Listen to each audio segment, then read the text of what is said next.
연휴고 또 좋은 아침입니다. 어제도 그렇고 오늘도 그렇고 하나님의 은혜 가운데서 또 우리 가족들과 또 평안한 시간 또 보내시기를 간절히 또 바랍니다. 오늘 저는 하나님이 거하실 자리를 준비하라, 하나님이 거하실 자리를 준비하라라고 하는 제목으로 우리 출애굽기 25장 말씀 통해서 함께 은혜를 나누겠습니다. 지금 방금 우리가 읽어서 여러분들 너무나 참 잘 아시겠지만 오늘 이 말씀, 오늘 이 본문은 하나님께서 이스라엘에게 자신이 거하실 그 성소를 짓는 그 하나하나를 지금 말씀해 주고 있는 그런 말씀입니다. 근데 오늘 말씀을 가만히 보시면 우리가 주목할 점이 있는데, 주목할 점은 이렇게 지어라 저렇게 지어라 라고 자세하게 말씀을 해주시고 그 설계 도면을 보여주시고 지금 가르쳐 주시기 전에 앞서서 지금 뭘 먼저 말씀하셨는가, 가장 우선적으로 무엇을 먼저 말씀하셨는가라고 하는 것을 주목해 볼 필요가 있는데요. 그것은 무엇인가 하면 바로 다름 아닌 마음입니다. 마음.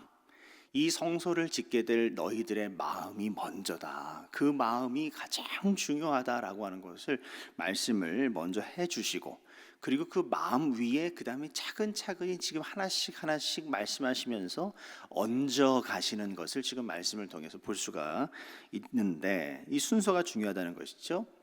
그런 의미에서 첫 번째 우리 2절 말씀을 같이 한번 읽어봤으면 좋겠습니다. 2절 말씀, 여러분 마음이라고 하는 단어가 들어갑니다.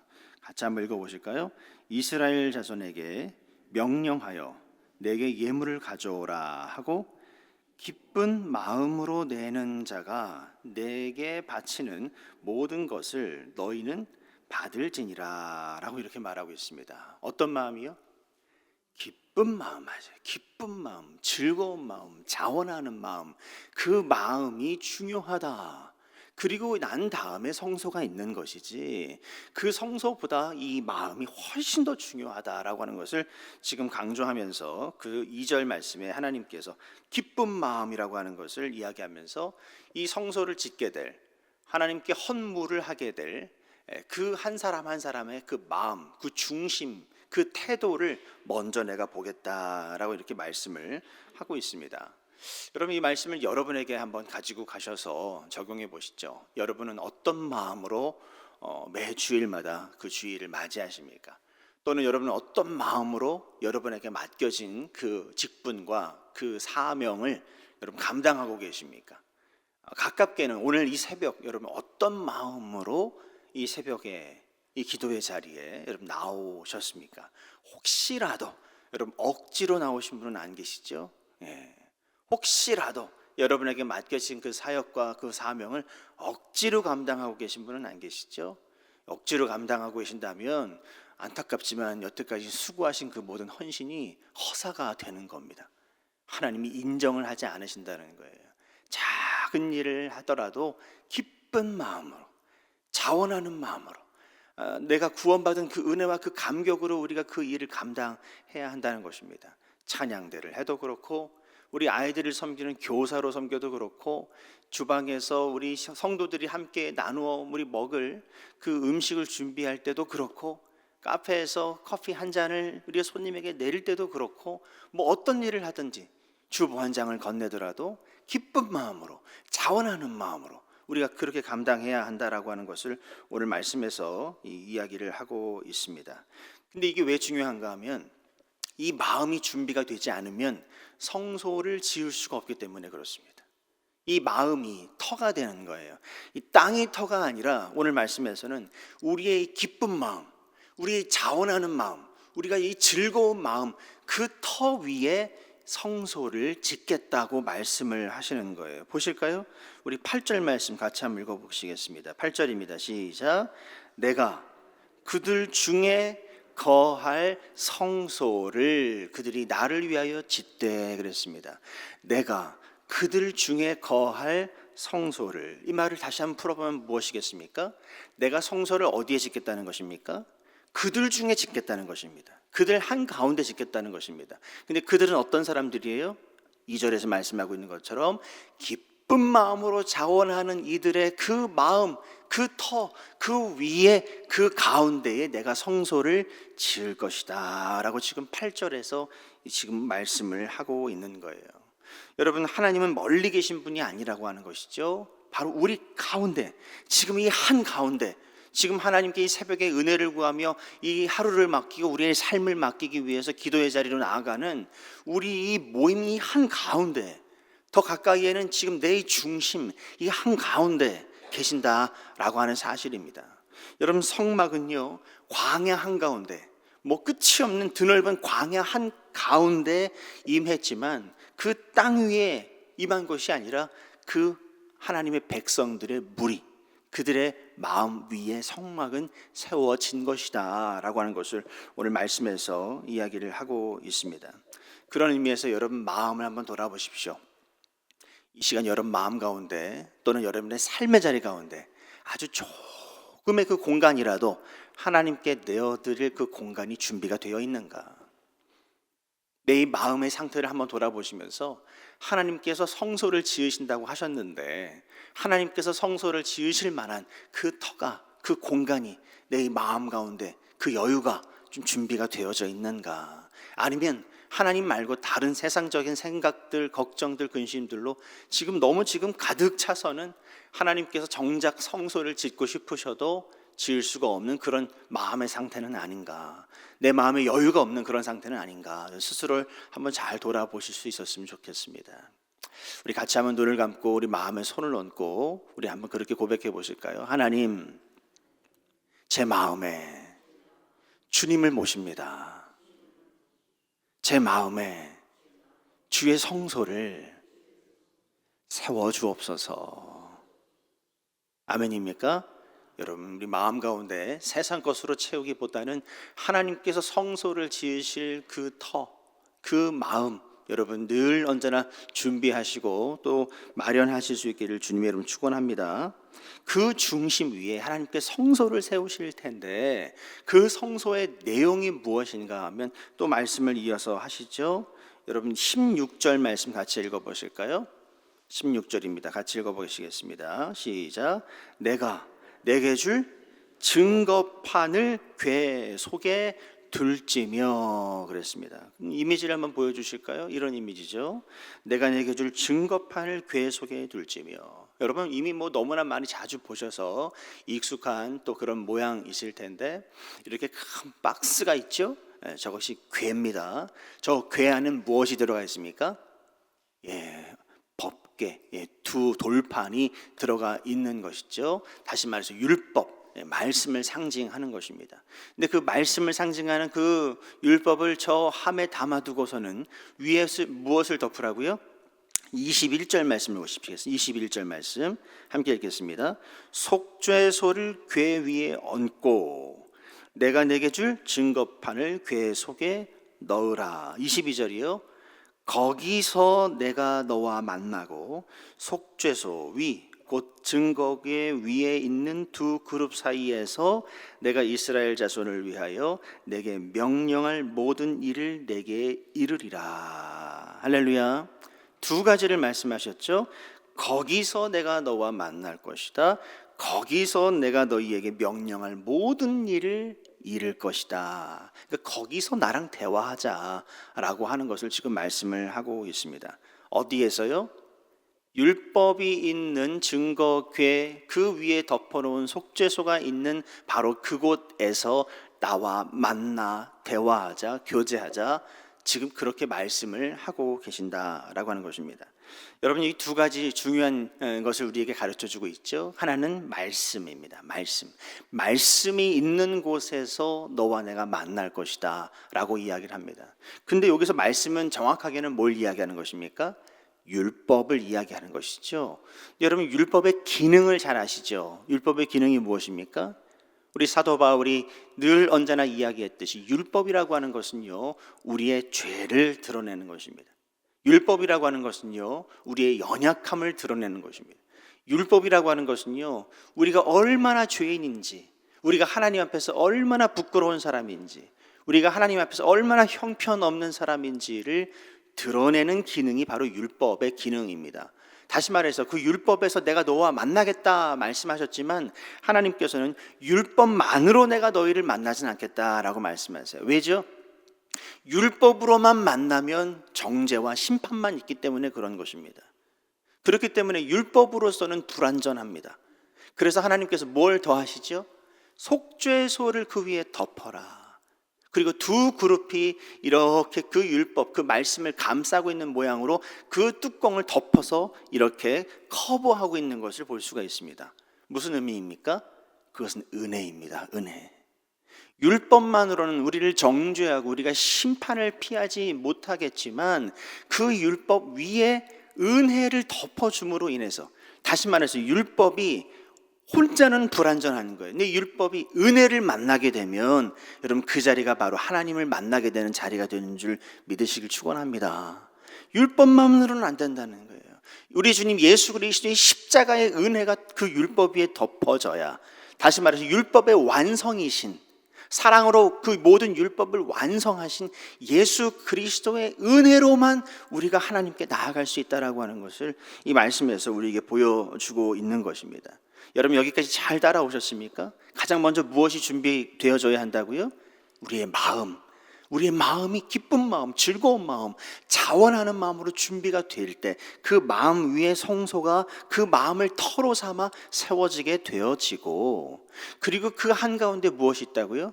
바로 말씀, 율법이 있고 그 율법 위에 속죄소가 덮임으로 인해서 은혜가 있는 그 자리에 하나님께서 임하시고 그 자리에서 우리를 만나 주시겠다, 지금 그렇게 말씀을 하고 계신 것이죠. 근데 이것은 한순간 어느 한때로 끝날 일이 아니라고 하는 것을 말씀께서 우리에게 보여주고 있습니다. 우리 30절 말씀으로 이어지는데요, 30절 말씀 같이 한번 읽어보겠습니다. 상 위에 진설병을 두어 항상 내 앞에 있게 할지니라 라고 되어 있습니다. 지금 그 다음 바로 이 속죄소로 덮어놓은 이 율법 법궤를 이야기하고 난 다음에 뭘 이야기하세요? 진설병에 대해서 지금 말씀을 하십니다. 근데 진설병을 우리 그러니까 진열하여 둘 때에 언제요? 항상 있게 해라 그랬습니다. 항상 내 앞에 있게 해라 라고 지금 말씀을 하시죠. 근데 이 진설병은 레위기 말씀에 가서 보시면 언제요? 매주 안식일마다 제사장이 갈게 되어져 있습니다. 새 것으로, 옛 것을 내가고 새 것으로 대신하고 매주 새로운 것으로 이렇게 갈아 놓게 되어져 있습니다. 근데 이 떡 덩어리가 몇 개냐면 한 편에 6개, 또 한 편에 6개를 쌓아둡니다. 이 총 12개의 떡 덩어리는 누구를 상징할까요? 이스라엘의 12지파를 상징하는 것이죠. 이스라엘 12지파를 상징한다는 것은 하나님의 백성을 의미하는 것입니다. 오늘 우리 시대로 이야기하면 성도들을 이야기한다라고 할 수가 있습니다. 근데 항상 내 앞에 있게 해라 라고 하나님이 명령을 하셨어요. 무슨 말씀입니까? 우린 늘 언제나 하나님 앞에서 하나님과 함께 교제해야 한다는 것입니다. 하나님과의 교제가 끊어지면 안 된다는 거예요. 말씀으로 늘 언제나 하나님과 교제해야 하고, 또 하나님과 영적으로 우리가 늘 통해야 하고, 하나님 앞에서 우리의 삶이, 우리의 가정이, 우리의 존재가 늘 언제나 있어야 한다라고 하는 것을 우리에게 지금 말씀을 해주고 있는 그런 말씀이라고 할 수 있습니다. 여러분 신약의 요한복음에 가서 보시면 예수님께서 자기 자신을 생명의 떡이라고 말씀하지 않으십니까? 바로 이 떡이라고 하는 것은 다시 말해서 다름 아닌 예수 그리스도를 또 의미한다고 할 수가 있습니다. 우리의 진정한 생명의 양식 되신 예수 그리스도가 항상 우리 가운데 있어야 한다라고 하는 것을 오늘 말씀 가운데 우리가 놓쳐서는 안 되겠습니다. 나는 하나님과 어떤 교제를 하고 있는가? 나는 지금 그 교제가 혹시 멈춰져 있지는 않은가? 여러분 자신을 한번 돌아보는 또 이 새벽이 되었으면 좋겠습니다. 방금 읽은 30절 말씀에 여러분 펜이 있으시면 항상이라고 하는 그 부분에 여러분 밑줄을 그으세요. 별표를 하십시오. 항상 우리는 주님 앞에 있어야 한다라고 하는 것입니다. 언제나 그 교제가 끊기면 안 된다라고 하는 거예요. 이 새벽이 여러분 그런 새벽이 될 수 있기를 간절히 바랍니다. 여러분 이 말씀 듣는 시간뿐만 아니라 이 시간 이후에 여러분 개인의 기도하는 그 시간, 하나님과 교제가 있어야 된다는 거예요. 하나님과 아름다운 대화가 있어야 되고 하나님과 아름다운 교제와 만남이 있어야 된다는 것입니다. 여러분, 성령을 통해서 늘 언제나 하나님과 함께 거하실 수 있는 여러분과 또 제가 되기를 간절히 바랍니다. 근데 여러분, 이 아름다운 교제가 있기 위해서 그 다음에 하나님께서 무언가를 하나 더 말씀을 하십니다. 뭘 말씀하실까요? 빛이 있어야 된다는 거예요. 불이 있어야 된다는 것입니다. 37절 말씀 같이 읽겠습니다. 시작. 등잔 7을 만들어 그 위에 두어 앞을 비추게 하며 그랬습니다. 어디를 비추게 하라고요? 앞을 비추게 하라 그랬어요. 여러분, 성막 사진이 있죠? 성막 사진 한번 보여주시면, 작아서 좀 안 보이실 수도 있는데, 저 지성소 가기 전에 성소 부분을 좀 먼저 보시면 떡상이 있고요, 그리고 이렇게 등잔대가 있습니다. 근데 이 등잔대를 말씀하시면서 이 등잔대가 뭘 비추게 하라고요? 그 앞을 비추게 하라 그랬습니다. 다시 말해, 등잔대의 그 불빛이 그 앞에 있는 떡상을 항상 비추게 하라라고 지금 이렇게 이야기를 하고 있는 거예요. 떡상과 이 등잔대가 무관한 게 아닙니다. 이 떡상이 하나님 앞에서의 늘 언제나 계속되는 영적 교제를 이야기한다면, 그 영적 교제가 가능하게 하기 위해서는 이 앞에 있는 등불이 비춰주는 빛이 있어야 된다는 거예요. 빛을 우리가 조명받아야 한다는 것입니다. 이 빛은 뭘 이야기하는 것일까요? 성령의 불이죠. 성령의 조명하심이죠. 성령의 비춰주심이죠. 다시 말해서 우리 성도는 늘 언제나 하나님과 영적인 교제가 있어야 하는데, 이것이 가능하기 위해서는 성령의 비춰주시는 성령의 조명하심이 있어야 한다라고 하는 것을 이야기를 하고 있는 것이죠. 근데 이 등잔대의 모양을 이야기해 주고 있어요. 반복적으로 중요하다는 거죠. 어떻게 이야기하고 있습니까? 33절 말씀을 보시면, 33절 말씀에 이쪽까지의 어떤 형상이요? 그렇죠, 살구꽃 형상으로. 또 저쪽까지의 어떤 형상으로요? 살구꽃 형상으로 그 7개의 등잔대의 그 받침이 하나가 이렇게 꽃봉오리 이렇게 꽃봉오리 모양인데, 그 꽃이 어떤 꽃이라고요? 살구꽃 모양이다 그랬습니다. 제가 언젠가 말씀 한번 드렸죠. 이건 살구꽃을 이야기하는 것이 아니라 뭘 이야기한다고요? 이스라엘에 있는 아몬드꽃, 샤케드라고 하는 아몬드꽃을 이야기한다 말씀드렸습니다. 근데 왜 하필 살구꽃일까? 왜 아론의 쌍난 지팡이가 왜 살구꽃이 피었을까요? 뭘 의미한다 그랬습니까? 이것은 우기가 지나고 이제 건기가 막 찾아오면서 이스라엘에서 가장 먼저 피는 꽃이 어떤 꽃이요? 바로 이 아몬드꽃, 이 사케드라고 하는 이 아몬드꽃이 가장 먼저 핀다라고 말씀을 드렸어요. 그래서 이 아몬드꽃이 갖고 있는 영적인 의미가 바로 무슨 뜻이 있는가 하면, 영적으로 깨어난다라고 하는 뜻이 있어요. 깨어 있다라고 하는 뜻이 있어요. 더 나아가서는 부활, 다시 사는 것, 지난 우기가 지나고 건기가 새로 찾아와서 꽃이 피는 것처럼 부활의 의미를 가지고 있다라고 하는 것입니다. 더 나아가서는 생명이라고 하는 뜻이 있어요. 무슨 뜻을 이야기하는 것입니까? 이 말씀은 이 떡상 위를 항상 비추기 위해서 깨어 있어야 한다라고 하는 것을 이야기하고 있고요, 늘 언제나 생명으로 자리해야 한다는 걸 이야기하고 있고요, 또 예수 그리스도의 부활을 지금 의미하는 그런 말씀이라고 할 수가 있습니다. 여러분, 이 말씀을 여러분에게 그대로 가지고 가셔서 한번 여러분 자신을 비춰보셨으면 좋겠습니다. 내 안에 등불은 지금 꺼져 있는가? 내 안에 있는 등불은 지금 활활 타오르고 있는가?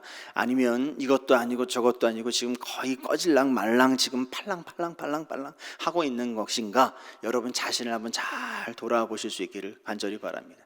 지금 주 안에서 지금 그 영적 불이 잘 타고 있다면, 비추고 있다면 너무 감사한 일이고, 혹시 여러분 꺼지거나 꺼져 가려고 하는 그런 상황 가운데 계신 분이 계신다면 그래도 괜찮습니다. 왜냐하면 주께서는 꺼져가는 심지도 포기하지 않으시고 외면치 않으시고 다시 살려내는 분인 줄 믿으시길 축원합니다.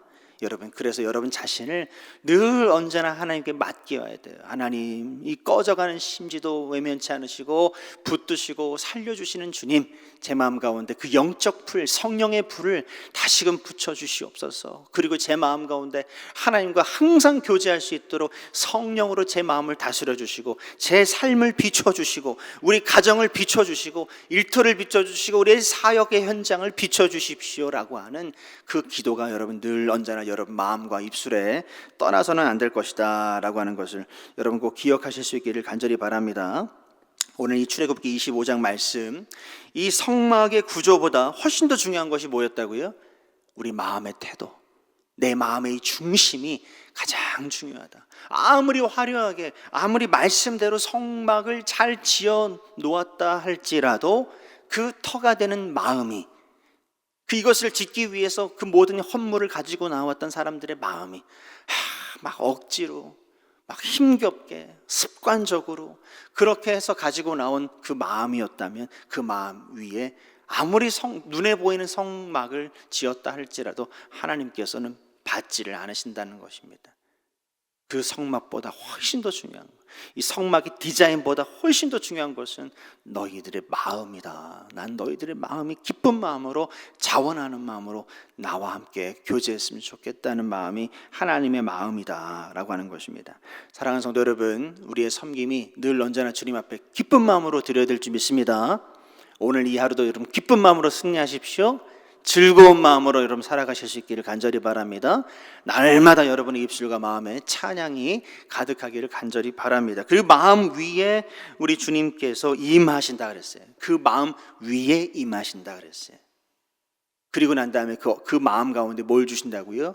말씀과 은혜를 더하여 주시고, 그 말씀과 은혜로 날마다 항상이라 그랬죠. 항상 주님과 교제가 있고, 항상 주님과 교제가 있기 위해서는 어떤 불이요?